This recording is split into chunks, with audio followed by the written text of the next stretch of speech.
One of the most powerful arguments against Islam comes from one of Muhammad's early scribes. Allah would give a revelation to his messenger Gabriel, then Gabriel would pass the revelation on to Muhammad, then Muhammad would recite the revelation to his followers, and they would try to memorize it. But memorizing it was difficult, so a scribe would write down the revelation.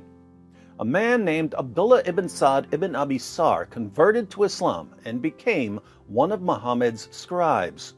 But he eventually left Islam and became an apostate.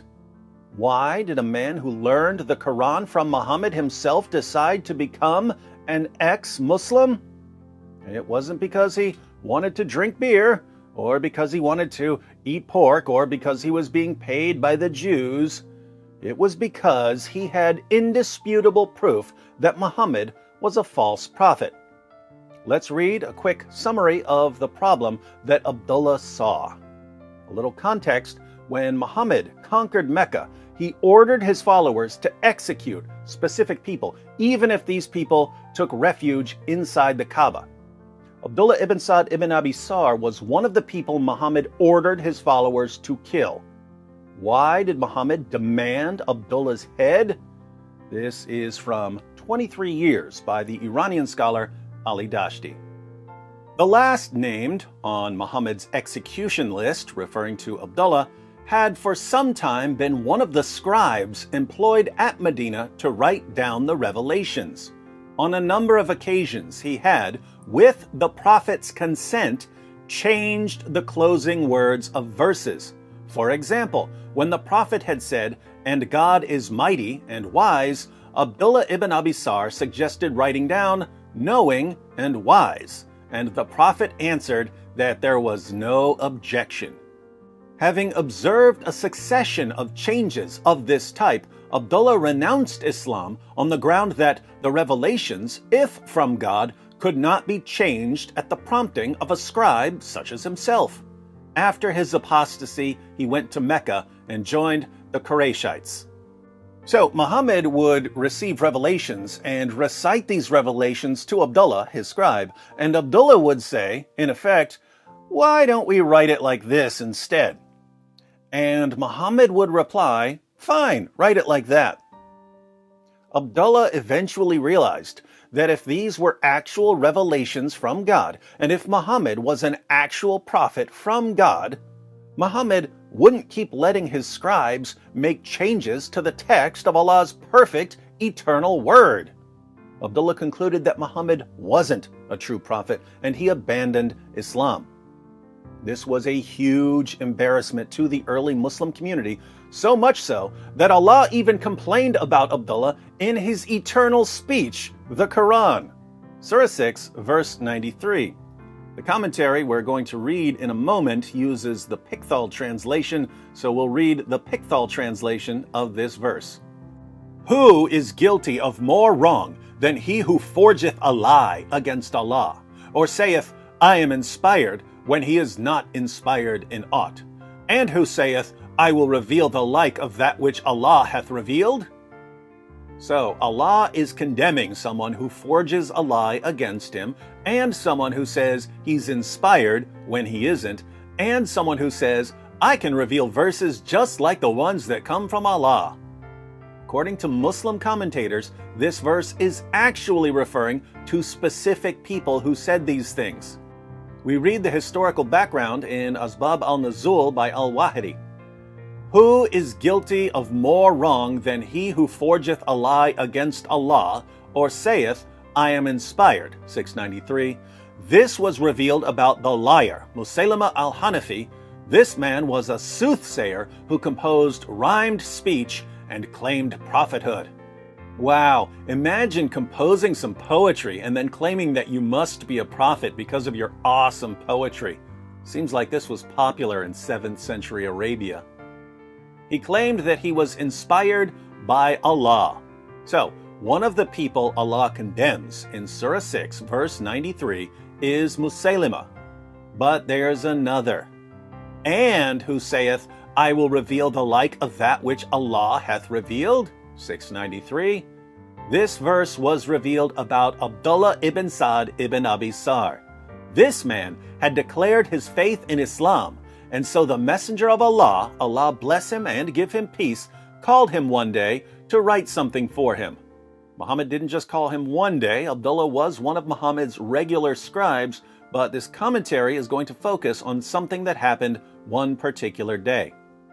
When the verses regarding the believers were revealed, verily we created man from a product of wet earth. This is the passage about the creation of man in Surah 23, 12-14.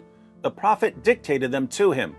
When he reached up to verse 14, which says, "And then produced it as another creation," Abdullah expressed his amazement at the precision of man's creation by saying, "So blessed be Allah, the best of creators."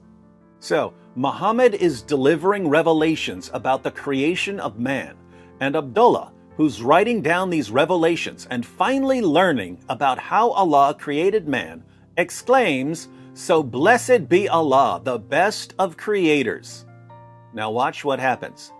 The Messenger of Allah, Allah bless him and give him peace, said, "This," Abdullah's last expression, "is how it was revealed to me." In other words, Muhammad said, "Abdullah, your words, 'So blessed be Allah, the best of creators,' those words you spoke were just revealed to me as part of this verse." At that point, doubt crept into Abdullah. He said, "If Muhammad is truthful, then I was inspired just as he was. And if he is lying, I have uttered exactly what he did utter." Hence Allah's words in 693, "And who saith, I will reveal the like of that which Allah hath revealed." The man renounced Islam. This is also the opinion of Ibn Abbas, according to the report of Al-Kalbi. Now let's put all of this together by reading the Quran passage that ultimately led to Abdullah's apostasy. In Surah 23, verses 12-14, Allah declares, "Verily we created man from a product of wet earth, then placed him as a drop of seed in a safe lodging. Then fashioned we the drop a clot, then fashioned we the clot a little lump, then fashioned we the little lump bones, then clothed the bones with flesh, and then produced it as another creation." Scientifically, this is complete nonsense. Embryos don't go through a blood clot stage. Also notice that bones are formed before they're clothed with flesh.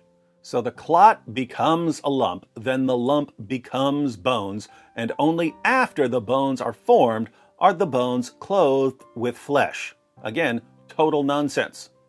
But after the part, "and then produced it as another creation," we have, "So blessed be Allah, the best of creators."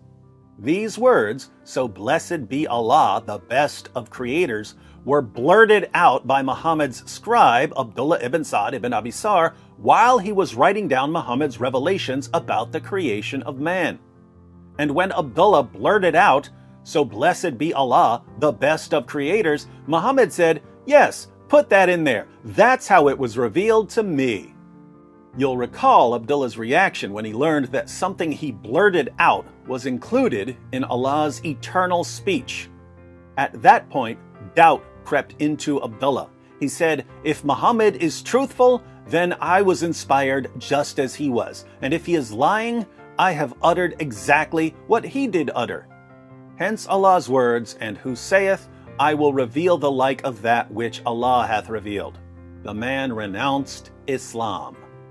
Notice Abdullah's reasoning here.